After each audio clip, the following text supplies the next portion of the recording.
Page 46, Lesson 5, Indigo, about the author Louis Fischer, who lived between 1896 and 1970, was born in Philadelphia.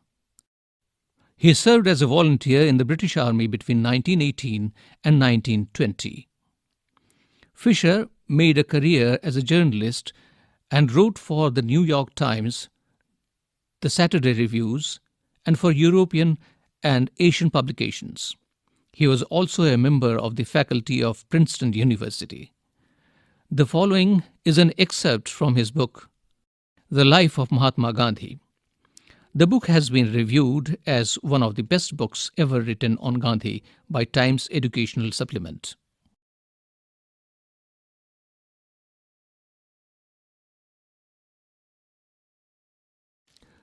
Notice these expressions in the text. Infer their meaning from the context. Urge the departure. Conflict of duties. Harbor a man like me. Seek a prop.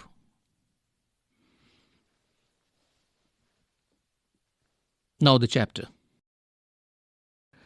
When I first visited Gandhi in 1942 at his ashram in Sevagram in central India, he said, "I'll tell you how it happened that I decided to urge the departure of the British." It was in 1917. He had gone to the December 1916 annual convention of the Indian National Congress Party in Lucknow. There were 2,301 delegates and many visitors.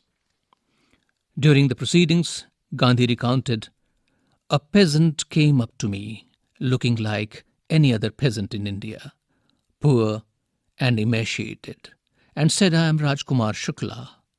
I am from Champaran, and I want you to come to my district.'" Gandhi had never heard of the place. It was in the foothills of the towering Himalayas near the Kingdom of Nepal. Under an ancient arrangement, the Champaran peasants were sharecroppers. Rajkumar Shukla was one of them. He was illiterate but resolute. He had come to the Congress session to complain about the injustice of the landlord system in Bihar, and somebody had probably said, "Speak to Gandhi." We have already started page number 47. Gandhi told Shukla he had an appointment in Kanpur and was also committed to go to other parts of India. Shukla accompanied him everywhere. When Gandhi returned to his ashram near Ahmedabad, Shukla followed him to the ashram. For weeks he never left Gandhi's side. "Fix a date," he begged. Impressed by the sharecropper's tenacity and story,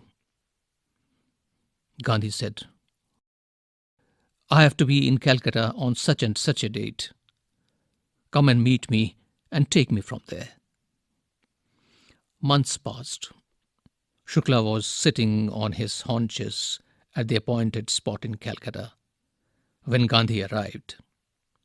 He waited till Gandhi was free.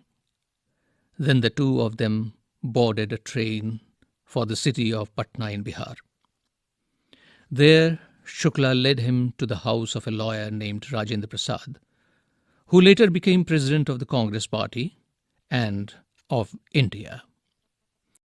Rajendra Prasad was out of town, but the servants knew Shukla as a poor yeoman who pestered their master to help the indigo sharecroppers.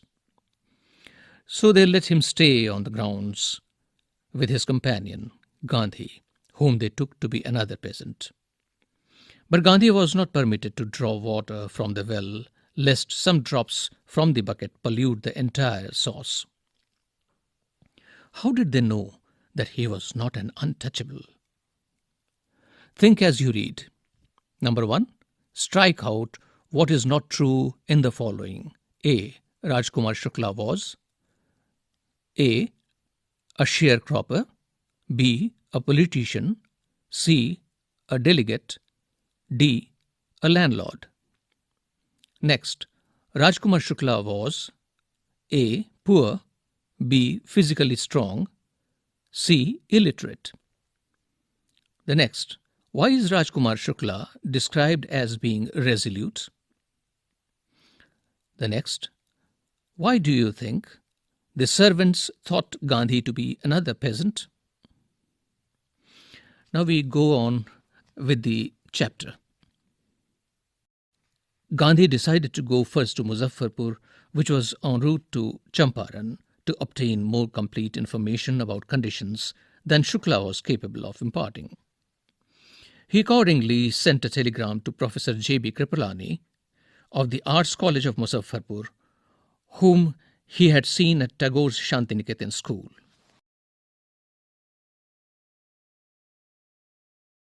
Page 48. The train arrived at midnight, 15th April 1917. Kripalani was waiting at the station with a large body of students.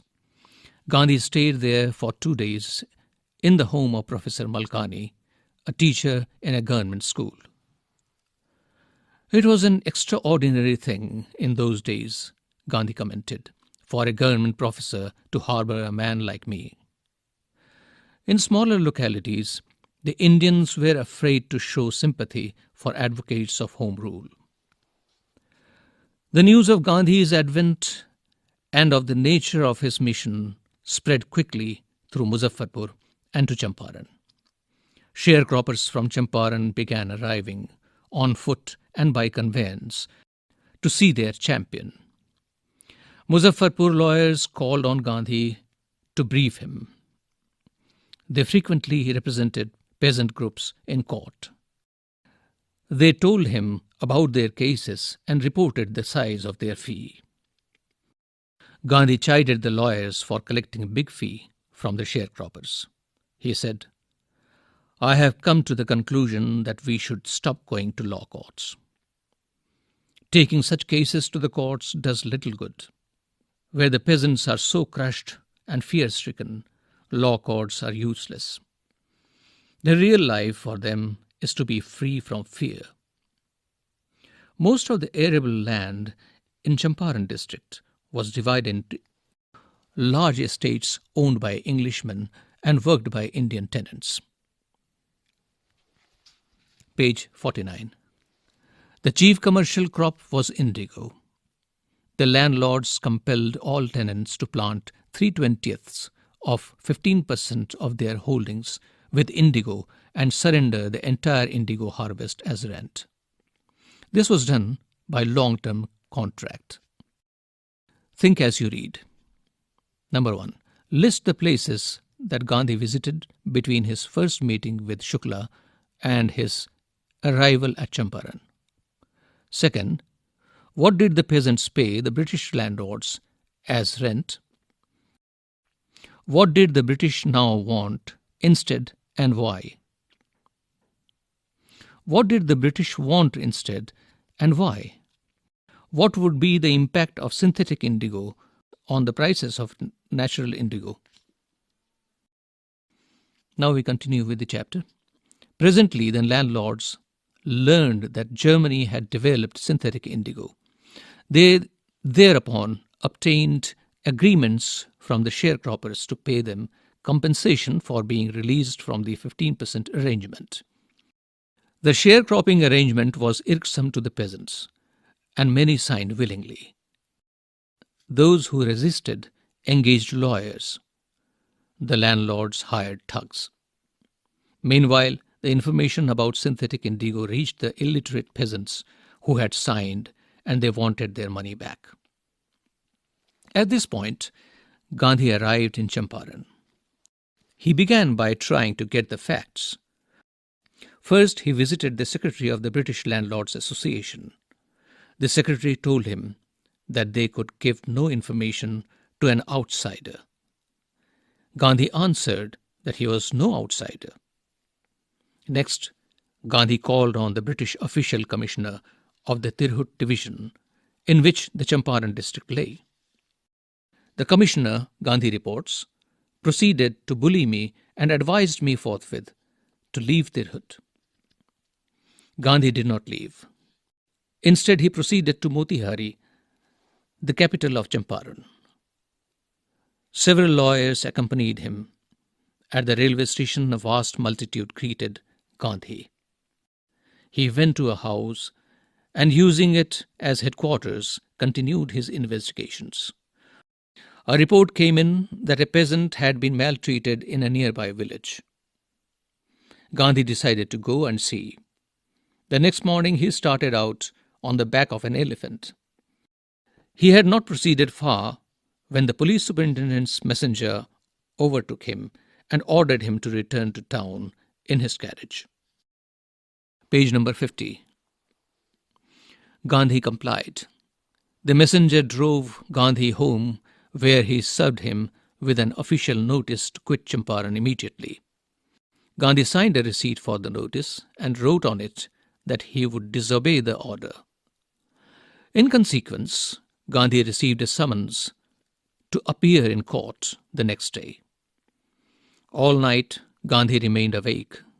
He telegraphed Rajendra Prasad to come from Bihar with influential friends. He sent instructions to the ashram. He wired a full report to the viceroy. Morning found the town of Motihari black with peasants. They did not know Gandhi's record in South Africa.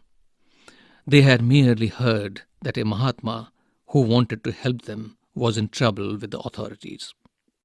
Their spontaneous demonstration in thousands around the courthouse was the beginning of their liberation from fear of the British.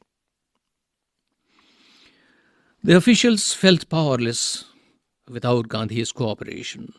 He helped them regulate the crowd. He was polite and friendly.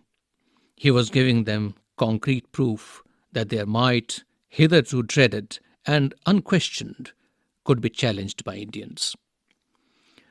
The government was baffled. The prosecutor requested the judge to postpone the trial. Apparently, the authorities wished to consult their superiors.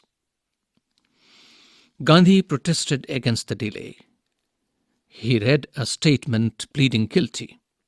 He was involved, he told the court, in a conflict of duties. On the one hand, not to set a bad example as a lawbreaker. On the other hand, to render the humanitarian and national service for which he had come. He disregarded the order to leave, not for want of respect for lawful authority, but in obedience to the higher law of our being, the voice of conscience. He asked the penalty due. The magistrate announced that he would pronounce sentence after a 2-hour recess and asked Gandhi to furnish bail for those 120 minutes. Gandhi refused. The judge released him without bail. When the court reconvened, the judge said he would not deliver the judgment for several days. Meanwhile, he allowed Gandhi to remain at liberty. Page 51. Think as you read. The events in this part of the text illustrate Gandhi's method of working. Can you identify some instances of this method and link them to his ideas of satyagraha and non-violence? So we come to the beginning of page 51. Rajendra Prasad, Brij Kishore Babu, Maulana Mazharul Haq, and several other prominent lawyers had arrived from Bihar. They conferred with Gandhi. What would they do if he was sentenced to prison? Gandhi asked. Why? The senior lawyer replied. They had come to advise and help him. If he went to jail, there would be nobody to advise and they would go home. What about the injustice to the sharecroppers? Gandhi demanded. The lawyers withdrew to consult. Rajendra Prasad has recorded the upshot of their consultations. They thought amongst themselves that Gandhi was totally a stranger, and yet he was prepared to go to prison for the sake of the peasants. If they, on the other hand, being not only residents of the adjoining districts, but also those who claimed to have served these peasants, should go home, it would be shameful desertion. They accordingly went back to Gandhi and told him they were ready to follow him into jail. "The battle of Champaran is won," he exclaimed. Then he took a piece of paper and divided the group into pairs and put down the order in which each pair was to court arrest. Several days later, Gandhi received a written communication from the magistrate informing him that the Lieutenant Governor of the province had ordered the case to be dropped. Civil disobedience has triumphed, the first time in modern India. Gandhi and the lawyers now proceeded to conduct a far-flung inquiry into the grievances of the farmers. Depositions by about 10,000 peasants were written down and notes made on other evidence. Documents were collected, and whole area throbbed with the activity of the investigators and the vehement protests of the landlords. In June, Gandhi was summoned to Sir Edward Gate, the Lieutenant Governor. Page 52. Before he went, he met leading associates and again laid detailed plans for civil disobedience if he should not return. Gandhi had 4 protracted interviews with the Lieutenant Governor, who, as a result, appointed an official commission of inquiry into the indigo sharecropper situation. The commission consisted of landlords, government officials, and Gandhi as the sole representative of the peasants. The visit, undertaken casually on the entreaty of an unlettered peasant in the expectation that it would last a few days, occupied almost a year of Gandhi's life. The official inquiry assembled a crushing mountain of evidence against the big planters. And when they saw this, they agreed in principle to make refunds to the peasants. "But how much must we pay?" they asked Gandhi. They thought he would demand repayment in full of the money which they had illegally and deceitfully extorted from the sharecroppers. He asked only 50%. There he seemed adamant, writes Reverend J.Z. Hodge, a British missionary in Champaran who observed the entire episode at close range. Thinking probably that he would not give way, the representative of the planters offered to refund to the extent of 25%, and to his amazement, Mr. Gandhi took him at his word, thus breaking the deadlock. This settlement was adopted unanimously by the commission. Gandhi explained that the amount of the refund was less important than the fact that the landlords had been obliged to surrender part of the money and with it part of their prestige. Therefore, as far as the peasants were concerned, the planters had behaved as lords above the law. Now the peasant saw that he had rights and defenders. He learned courage. Page 53. Think as you read. Number 1. Why did Gandhi agree to a settlement of 25% refund to the farmers? Number 2. How did the episode change the plight of the peasants? Now we come back to page 53. Events justified Gandhi's position. Within a few years, the British planters abandoned their estates, which reverted to the peasants. Indigo sharecropping disappeared. Gandhi never contented himself with large political or economic solutions. He saw the cultural and social backwardness in the Champaran villages and wanted to do something about it immediately. He appealed for teachers, Mahadev Desai and Narhari Parikh, two young men who had just joined Gandhi as disciples, and their wives volunteered for the work. Several more came from Bombay, Pune, and other distant parts of the land. Devadas, Gandhi's youngest son, arrived from the ashram, and so did Mrs. Gandhi. Primary schools were opened in 6 villages. Kasturbai taught the ashram rules on personal cleanliness and community sanitation. Health conditions were miserable. Gandhi got a doctor to volunteer his services for 6 months. 3 medicines were available: castor oil, quinine, and sulphur ointment. Anybody who showed a coated tongue was given a dose of castor oil. Anybody with malaria fever received quinine plus castor oil. Anybody with skin eruptions received ointment plus castor oil. Gandhi noticed the filthy state of women's clothes. He asked Kasturbai to talk to them about it. One woman took Kasturbai into her hut and said, "Look, there is no box or cupboard here for clothes. The sari I am wearing is the only one I have." During his long stay in Champaran, Gandhi kept long-distance watch on the ashram. He sent regular instructions by mail and asked for financial accounts. Once he wrote to the residents that it was time to fill in the old latrine trenches and dig new ones, otherwise the old ones would begin to smell bad. Page 54. The Champaran episode was a turning point in Gandhi's life. "What I did," he explained, "was a very ordinary thing.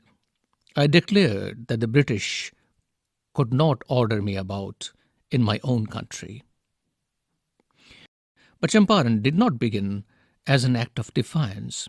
It grew out of an attempt to alleviate the distress of large numbers of poor peasants. This was the typical Gandhian pattern. This was the typical Gandhi pattern. His politics were intertwined with practical day-to-day problems of the millions. He was a loyalty to living human beings. In everything Gandhi did, moreover, he tried to mold a new free Indian who could stand on his own feet and thus make India free. Earlier in the Champaran action, Charles Freer Andrews, the English pacifist who had become a devoted follower of the Mahatma, came to bid Gandhi farewell before going on a tour to duty to the Fiji Islands. Gandhi's lawyer friends thought it would be a good idea for Andrews to stay in Champaran and help them. Andrews was willing if Gandhi agreed, but Gandhi was vehemently opposed. He said, "You think that in this unequal fight it would be helpful if we have an Englishman on our side? This shows the weakness of your heart. The cause is just, and you must rely upon yourselves to win the battle. You should not seek a prop in Mr. Andrews because he happens to be an Englishman." "He had read our minds correctly," Rajan Prasad comments, "and we had no reply. Gandhi, in this way, taught us a lesson in self-reliance.